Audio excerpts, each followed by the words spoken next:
दोस्तों नमस्कार, मैं हूं रोमा और आप देख रहे हैं न्यूज दिशा। दोस्तों आज हम उत्तर प्रदेश के बहराइच में हुई हिंसा और उसके बाद मुख्यमंत्री योगी आदित्यनाथ द्वारा उठाए गए कदमों पर। बहराइच हिंसा में रामगोपाल मिश्रा की दुखद मौत के बाद सरकार ने तुरंत एक्शन लेते हुए कई पुलिसकर्मियों को निलंबित किया है। सवाल ये उठता है कि क्या कार्यवाही समाधान है इस समस्या का या फिर एक तत्कालीन उपाय। साथ ही फूलपुर विधानसभा सीट पर सियासी टकराव और प्रियंका गांधी पर मंत्री के विवादित बयान को लेकर कांग्रेस कार्यकर्ताओं का विरोध प्रदर्शन चल रहा है। वहीं दूसरी तरफ मंत्री ने एक और बयान दे दिया है, कहा है कि प्रियंका गांधी की लाइफस्टाइल भारतीय संस्कार और संस्कृति के अनुरूप नहीं है। इन तमाम मुद्दों पर बातचीत करने के लिए आज हमारे साथ जुड़ चुके हैं ex IPS officer Amitabh Thakur ji. Sir, मेरा पहला सवाल जो आपसे है वो है कि क्या बहराइच हिंसा पर योगी सरकार का एक्शन वास्तविक जिम्मेदारी को दर्शाता है? बहराइच के मामले में जितना मैं समझ पा रहा हूँ, जो भी कार्रवाई कर रही है उत्तर प्रदेश की सरकार और उनकी पुलिस, वो प्रथम दृष्टया कहीं से भी निष्पक्ष कार्रवाई नहीं दिख रही है और निश्चित रूप से अपने वोट बैंक को टारगेट करते हुए, वोट बैंक को इंगित करते हुए, एक खास स्लैंट लेते हुए, एक खास मैसेज देते हुए, एक उद्देश्य विशेष के साथ पक्षपातपूर्ण कार्य पद्धति और कार्य प्रणाली प्रथम दृष्टया बहराइच के संदर्भ में दिख रहा है। और सबसे कष्ट का विषय है कि चूंकि आप और हम जिस बात से पूर्णतया सहमत हैं कि जिसको एक समय हम लोग मेन स्ट्रीम मीडिया कहते थे, जिसे अब गोदी मीडिया के नाम से लोगों ने एक प्रकार से उसको डेनिग्रेट कर दिया है, तो वह भी उनके कार्यों को उसी प्रकार से और अधिक भड़काना, उसको महिमा मंडित करना, सुसज्जित करना, सुशोभित करना कर रहे हैं। कुल मिला के जो कुछ भी कार्य बहराइच में दिख रहा है वह न्याय सत्यता की कसौटी पे नहीं, सिर्फ और सिर्फ राजनीतिक लाभ हानि और वोटरों के मध्य वर्गीकरण, ध्रुवीकरण, बंटवारा और अलगाव के दृष्टिगत दिख रहा है, जो निश्चित रूप से देश और समाज के लिए कहीं न कहीं स्पष्टतया हानिकारक जान पड़ता है। जो अगला सवाल है, निलंबित पुलिस कर्मियों के खिलाफ ये कार्रवाई क्या पर्याप्त है या उसके अलावा और एक्शन भी लेना चाहिए? क्या इस हिंसा के कारणों की जांच निष्पक्ष रूप से होनी चाहिए? देखिए, यह जब कोई पॉलिटिकल पार्टी होती है, जब तक वह चुनाव लड़ रही होती है, तब तक उसे एक पॉलिटिकल पार्टी के रूप में बर्ताव करने का पूरा अधिकार है। जब पॉलिटिकल पार्टी का कोई नेता सत्ता में चला आता है तो वह, जिसको डबल रोल कहते हैं, फिल्मों में डबल रोल होता है, तो पॉलिटिकल पार्टी का भी डबल रोल होता है। तो जो व्यक्ति उस डबल रोल में मुख्यमंत्री, प्रधानमंत्री, मंत्री या मान लीजिए SC/ST कमीशन का चेयरमैन या इस प्रकार के किसी और वैधानिक या संवैधानिक पद पे चला गया, तो भारतीय जनता पार्टी का हो सकता है वह सदस्य हो, लेकिन उदाहरण के लिए यदि आप पिछड़ा वर्ग आयोग के, राष्ट्रीय महिला आयोग के, राज्य महिला आयोग के, प्रदेश में मंत्री के, प्रदेश में मुख्यमंत्री के, सफाई कर्मचारी आयोग के जब आप अध्यक्ष सदस्य बन जा रहे हैं, तो फिर अपने वर्ग विशेष, जाति विशेष, धर्म विशेष या वोट विशेष के आप नहीं हैं, आप सबों के हैं। यहाँ दुर्भाग्य यह है कि और पार्टियां भी ये करती रही हैं। मैं यह कोई नहीं कहूंगा कि भारतीय जनता पार्टी कोई अकेली नुमाइश है इस मामले में, लेकिन दुर्भाग्य है कि भाजपा भी उस बात में औरों से 10 कदम आगे बढ़कर और ध्रुवीकरण की स्थिति के दृष्टिगत यहाँ के मुख्यमंत्री पक्षपातपूर्ण आचरण, यहाँ की पूरी पार्टी पक्षपातपूर्ण आचरण, समाजवादी पार्टी में भी कई बार वो स्थितियां दिखी थी और उसका उनको खामियाजा भी भुगतना पड़ा, और उनसे अधिक पार्टियों को तो खामियाजा कम भुगतना पड़ता है। वास्तविक खामियाजा तो देश और समाज भुगतता है, हम और आप भुगतते हैं। क्योंकि मुख्यमंत्री अगर आदित्यनाथ हैं या पहले अखिलेश यादव थे या मायावती थी, तो वो मेरी भी मुख्यमंत्री थी, एक दलित की भी थी, एक ब्राह्मण की भी थी, एक मुस्लिम की भी थी। लेकिन यदि मुख्यमंत्री जो है 2 आंख से 3 आंख से देखेगा तो देश और प्रदेश की क्या दशा होगी। आज उत्तर प्रदेश उसी को भोग रहा है। उनके अपने उनकी वाहवाही कर रहे हैं। उन्होंने पूरे उत्तर प्रदेश को समझ लिए विभाजित कर दिया है वर्ग और जाति के आधार पे, केवल वोट के लिए। तो वो एक एक तेज, एक मैं कहूंगा कि शार्प नेता तो अपने आप को मान सकते हैं। किसी भी प्रकार से योगी आदित्यनाथ अच्छे स्टेट्समैन दूर दूर तक नहीं दिख रहे हैं। यद्यपि उनके, मैं जो पुनः कहूंगा, जो गोदी मीडिया है उनकी कितनी भी वाहवाही कर ले, लेकिन वह चाटुकारिता अधिक दिखती है, सच्चा आकलन नहीं दिखता। लेकिन इसका खामियाजा बहराइच की जनता, बस्ती की जनता, गाजियाबाद की जनता, लखनऊ की जनता, पूरे प्रदेश की जनता इसका खामियाजा भुगत रही है। क्या बहराइच की घटना से आगामी चुनावों में कोई बड़ा बदलाव आ सकता है? कुछ उम्मीद लगती है आपको? अब देखिए, मेरी समस्या यह है कि उपचुनाव में किसको क्या फायदा होगा, नुकसान होगा, इसमें मेरी कोई न तो रुचि होती है, न मेरी बहुत जानकारी होती है।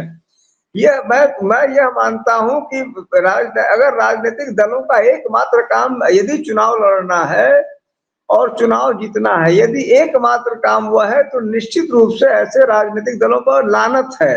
ऐसे राजनीतिक दल निश्चित रूप से निंदा के पात्र हैं, जिनको यदि ये केन प्रकार चुनाव ही लड़ना है और सत्ता में आना है, क्योंकि वो तो सत्ता लोलुप हुए, लालची हुए, धूर्त हुए और दुष्ट भी हुए।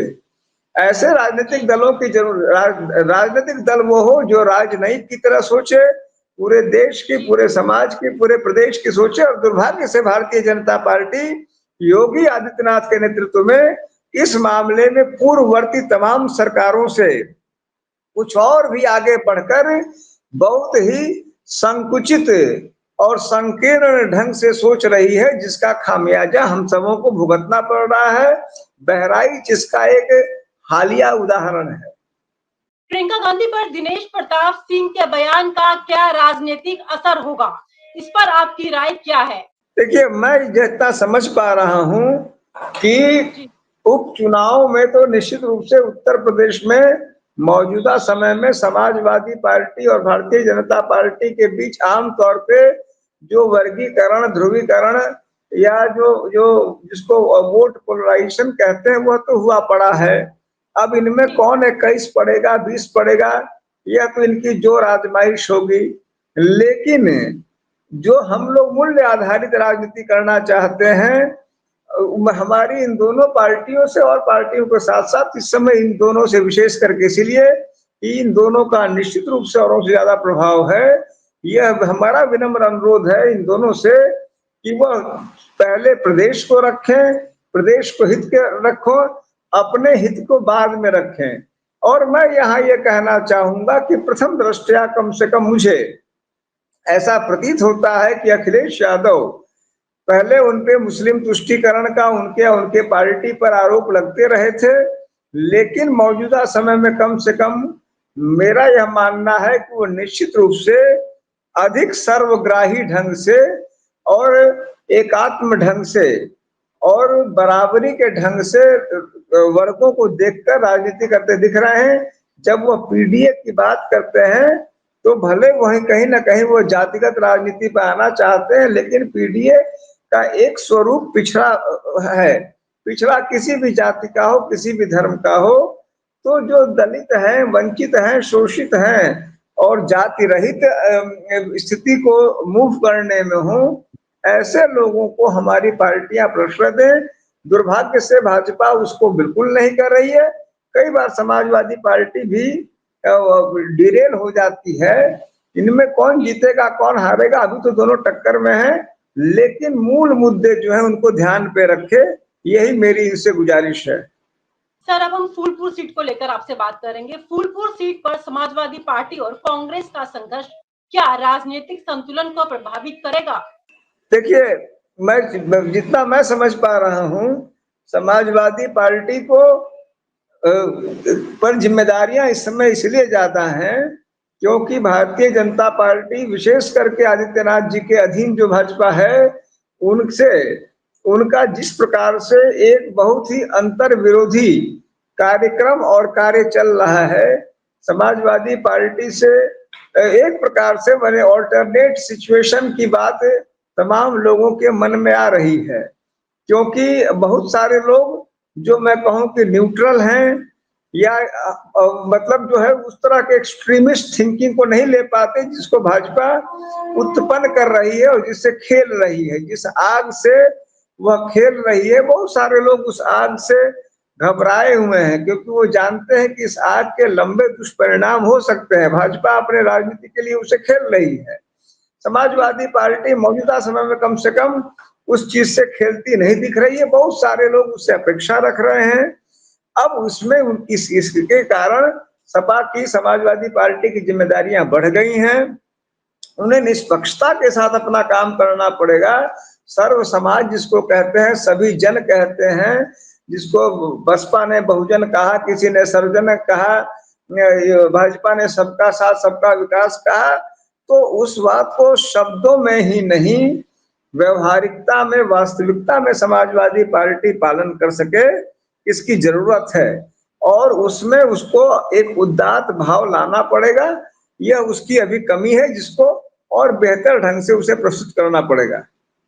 सर, अगर हम हरियाणा की बात करें तो हरियाणा के जो चुनाव हुए हैं उनका मुद्दा और यूपी के उपचुनावों का मुद्दा बिल्कुल अलग है। लेकिन मैं आपसे जानना चाहूंगी कि क्या हरियाणा के जो इलेक्शन हुए हैं, चुनाव हुए हैं, इसका असर यूपी के चुनावों पर दिखाई दे सकता है? निश्चित रूप से हरियाणा के चुनाव का देखिए, ये तो परस्पर आपस में, जैसे ये तो है नहीं कि हम लोग आइसोलेशन में रह रहे हैं, और यह भी नहीं है कि मतलब एक जगह का दूसरा जगह, क्योंकि आज हम तो सभी जानते हैं कि समय के साथ वोटर्स निश्चित रूप से और अधिक जागरूक हुए हैं, जागृत हुए हैं। जो जिस मोबाइल से अभी मैं आपको बात कर रहा हूँ, तो उस मोबाइल अब घर घर में है, गांव गांव में है, और लगभग अंतिम व्यक्ति के पास है। जिसको हम लोग पहले रिक्शा चलाने वाले व्यक्ति को या जो मजदूर हैं उनको आमतौर पे अभी भी वो कमजोर तो है ही है, गरीब तो है ही है, लेकिन और कुछ न हो, ये हथियार उनके पास भी है, यह व्हाट्सएप उनके पास भी है, यह स्क्रॉल वो भी करते रहते हैं, ये सूचनाएं वो भी देखते रहते हैं। तो वहां पर क्या हुआ क्या नहीं हुआ, उसका असर उत्तर प्रदेश की राजनीति पे, उत्तर प्रदेश के उपचुनावों पर निश्चित होगा, इसमें कोई शंका नहीं है। कांग्रेस ने विशेष करके वहां जिस प्रकार से कहीं ना कहीं अन्य राजनीतिक दलों को, विपक्षी राजनीतिक दलों को एक साथ नहीं लेने का जो कार्य किया था, उसके कुछ दुखद परिणाम वहां हुए। यदि यहाँ पर समाजवादी पार्टी और कांग्रेस एक साथ मिलने का कार्य करती है तो इनके बेहतर परिणाम होंगे। नहीं तो निश्चित रूप से इस समय भारतीय जनता पार्टी अपने विशालतम स्वरूप में होने के कारण अकेले इन पार्टियां वास्तविक रूप से उनका मुकाबला कर सके, इसमें कई बार संशय की स्थिति निश्चित रूप से राजनीतिक रूप से उत्पन्न होती है। सर, इन तमाम मुद्दों पर बातचीत करने के लिए और हमारे साथ इस प्रोग्राम में जुड़ने के लिए आपका बहुत बहुत शुक्रिया। नमस्कार। और आप हमसे जुड़े रहने के लिए सब्सक्राइब करें YouTube पर, फॉलो करें ट्विटर पर और लाइक करें Facebook पर। और ज्यादा जानकारी के लिए आपको टाइप करना होगा सिर्फ न्यूज़ नशा।